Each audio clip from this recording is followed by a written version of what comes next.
اب حلال اور حرام یہی نہیں ہے کہ بھائی آدمی کسی چیز کو حلال کر رہے نہ حرام کر رہے. اگر کوئی مولوی کوئی درویش کسی چیز کو حلال کہہ رہا ہے اس کے پیچھے دلیل نہیں رکھ رہا ہے, دلیل نہیں ہے, مان لینا چپ چاپ, یہ بھی شرک ہے.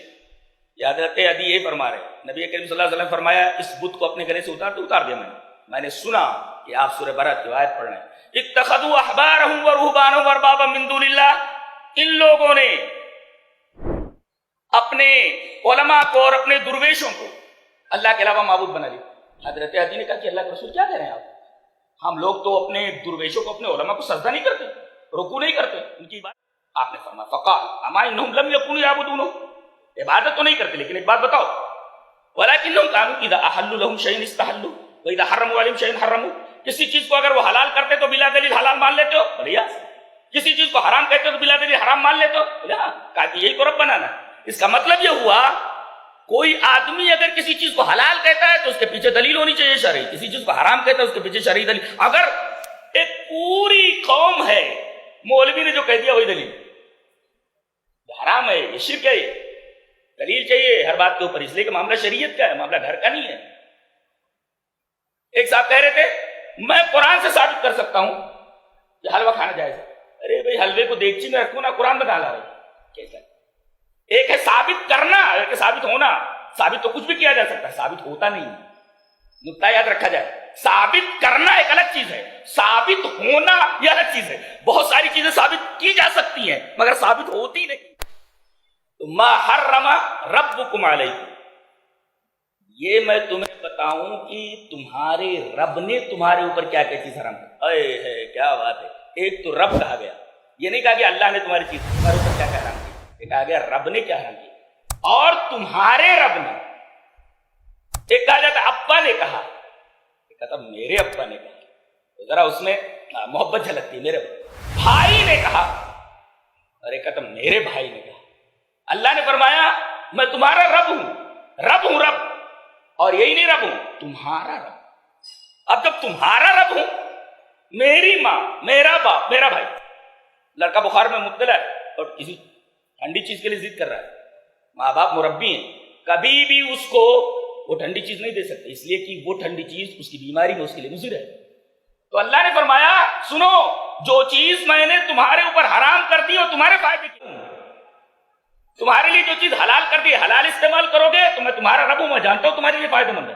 اب یہ پوچھتے ہیں فلاں جانور کیوں کھا رہے ہو, فلاں جانور کیوں کھا رہے ہو. ارے بھائی میرے رب نے کہا ہے, کھائیں گے تو اس میں نقصان نہیں ہے, تم کیوں کا ٹانگ اڑا رہے ہو, یہ نہیں کھا رہے وہ نہیں کھانا ہے. رب نے جو چیز حلال کر دی وہ حلال ہے, اور رب نے جو چیز حرام کر دی وہ حرام ہے. حرام میں نقصان ہے, آدمی اگر اس کو استعمال کرتا ہے تو خود اس کے لیے مضر ہے, اور آدمی حلال چیز کو استعمال کرتا ہے, حلال چیز کے اندر فائدہ ہے. تو ما حرم ربکم, یہ ربکم کہہ کر کے بتایا گیا چونکہ میں رب ہوں. جیسے مربی ہوتے ماں باپ, وہ اگر اتنا خیال رکھتے ہیں کہ آپ کے لیے ایسی کوئی چیز تجویز نہیں کرتے کھانے کے لیے جو آپ کے حق میں مضر ہو, آپ کی صحت کے اوپر ایفیکٹ ڈالے, تو میں تو تمہارا رب ہوں, کسی ایسی چیز کو تمہارے لیے کیسے حلال کر سکتا ہوں جو تمہارے حق میں مضر ہو, اور ایسی چیز کو کیسے حرام کر سکتا ہوں جو تمہارے حق میں مفید ہو. ما حرم, آؤ میں تمہیں بار بار یہ بتاؤں کہ تمہارے رب نے تمہارے اوپر کیا حرام کیا. اب محرمات کی ایک لسٹ ہے, ایک سلسلہ ہے محرمات, یہ چیز حرام, یہ چیز حرام, یہ چیز حرام, یہ چیز حرام, یہ چیز حرام چیزوں کا ایک لمبا سلسلہ ہے. اب ان تمام حراموں میں سب سے بڑا حرام کام کیا ہے؟ اس سے پہلے کہ میں بتاؤں کہ سب سے بڑا حرام کام کیا ہے, پہلے حرام کی تعریف کر دیں. What is the meaning of حرام؟ آپ تو بولتے رہتے ہیں نا یہ حرام ہے, یہ حرام. کیا مطلب حرام, کیا مطلب ہوتا ہے حرام؟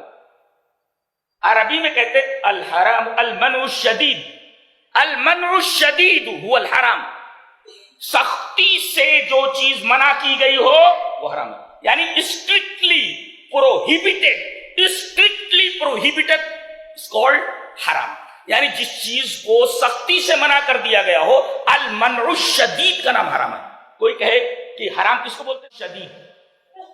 چلو عربی میں نہیں سمجھ میں آیا, تو اسٹرکٹلی پروہیبٹڈ, سختی سے جس چیز سے منع کر دیا گیا دیٹ از کالڈ حرام. یہ حرام کا مطلب ہے. اچھا, ان تمام حرام کاموں میں جن کا سختی سے ممانعت کیا گیا ہے، ممانعت کر دی گئی، سب سے حرام چیز شرک. کیا فرمایا گیا؟ قُلْ تَعَالَوْا أَتْلُ مَا حَرَّمَ رَبُّكُمْ عَلَيْكُمْ أَلَّا تُشْرِكُوا بِهِ شَيْئًا. اللہ، سب سے بڑا حرام کام، سب سے بڑا حرام کام یہی ہے. کیا؟ اللہ کے ساتھ شرک کرنا. اور یہ تمام بڑے بڑے گناہوں میں سب سے بڑا گناہ ہے. اس سے بڑا ایک ہوتا ہے صغیرہ گناہ، ایک ہوتا ہے بڑا کبیرہ گناہ. کبیرہ گناہوں میں سب سے بڑا کبیرہ. دلیل یہ حدیث پاک.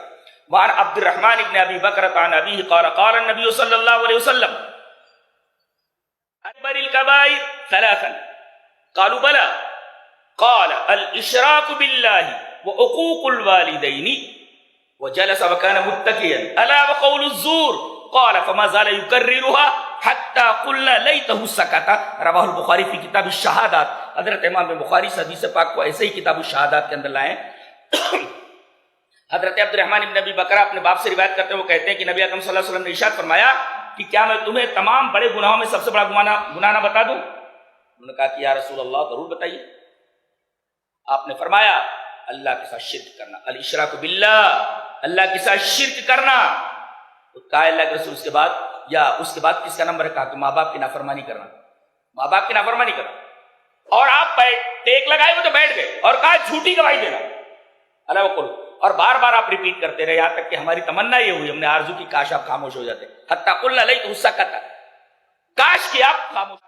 اس کا مطلب تمام کبیرہ گناہوں میں سب سے بڑا گناہ اس حدیث پاک سے اور آیت کریمہ کے اس ٹکڑے سے معلوم ہے کہ شرک ہے. سارے گناہ بخشے جا سکتے ہیں، اللہ بخش سکتا ہے، شرک نہیں بخشتا. ان اللہ لا یغفر ان یشرک بہ ویغفر ما دون ذلک لمن یشاء. اللہ شرک کو نہیں بخشتا، اس پر کوئی کمپرومائز نہیں، نو کمپرومائز، بالکل نہیں. سارے اعمال حقارت ہو جاتے.